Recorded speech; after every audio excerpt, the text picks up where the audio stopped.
Hey everyone, how you doing? Thought I'd make kind of a casual video and see if you guys have any questions about this project, and then I'll post it, and it'll be something that people can refer to when they're building the project, because inevitably questions always come up. So I'm just gonna kind of give a quick overview of the project, and then just leave your questions in the comments, and I'll shoot a second video trying to answer them as best and as clear as I can. So here are the drawers.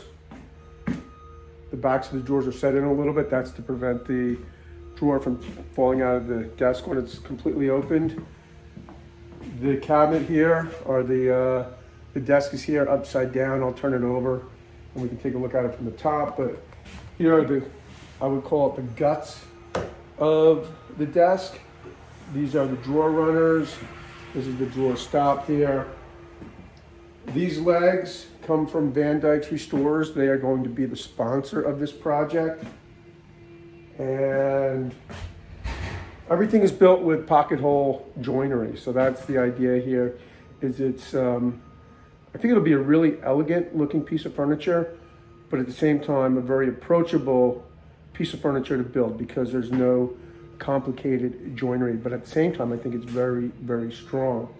One of the things that make it strong are these glue blocks that basically keep the drawer runners in check when you're attaching them to the desk, if that makes any sense. So the finish is going to be painted white. I am going to clear the inside guts of the cabinet. I'll do that with Halcyon. And I'm going to do the clear first, and that way I can do some tape lines and hopefully get like a nice clean finish. The bottoms of the drawer are made of 1/2-inch Baltic birch plywood.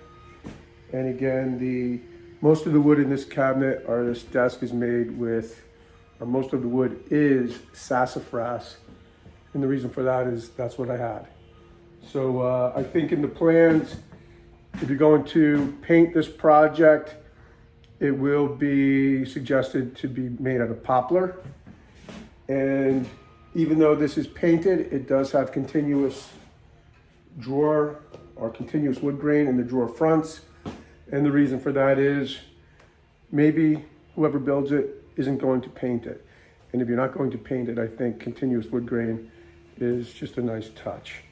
So that's it. If you have any other questions, things that you think would help you throughout the build, just leave them in the comments below and I'll make another video addressing all those questions. All right, hope everybody has a great day.